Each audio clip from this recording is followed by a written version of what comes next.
Alors, voyons à présent quelles sont les clés d'un bon CV. Alors, voyons quelques généralités. Le curriculum vitae, en fait, est votre carte de visite professionnelle.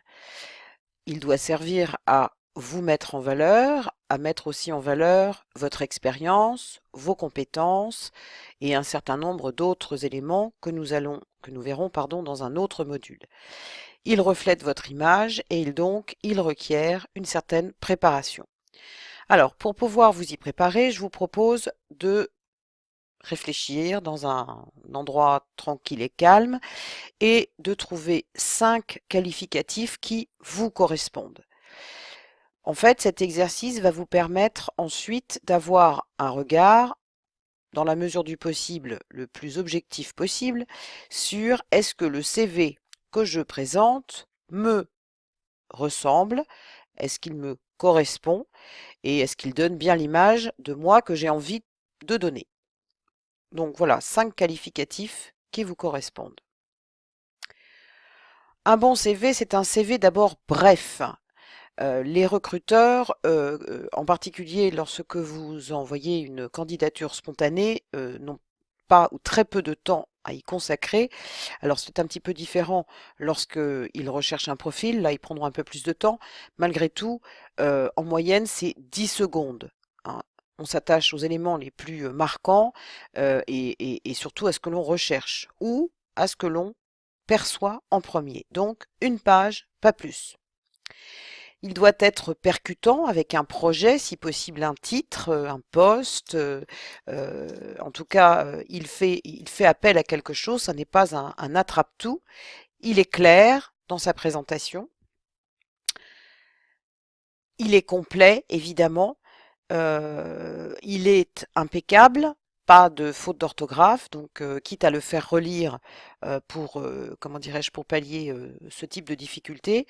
Mais franchement, une faute d'orthographe dans un CV n'est pas pardonnable, quel que soit le poste pour lequel vous postulez. Il doit être sécurisant pour la personne que vous sollicitez, donc il doit être évidemment professionnel.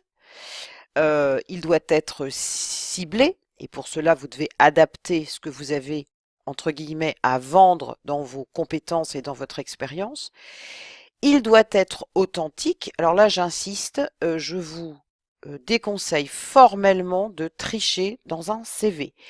C'est-à-dire que, si vous avez passé, les examens d'une licence que vous n'avez pas obtenue, vous avez un niveau licence. Vous n'avez pas la licence. D'accord? Et enfin, pour résumer, votre CV et vos compétences et votre expérience sont une solution pour le recruteur. C'est vraiment le sens dans lequel vous devez le rédiger.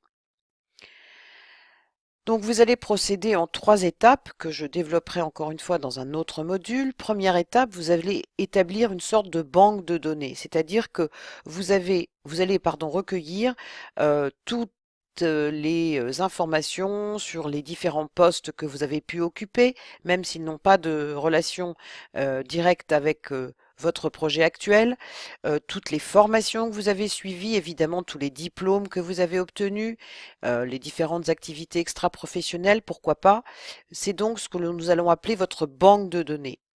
Et puis ensuite, une deuxième étape, vous créerez votre CV de base, qui sera celui, ma foi, où il y aura l'essentiel des compétences et de l'expérience que vous avez à proposer.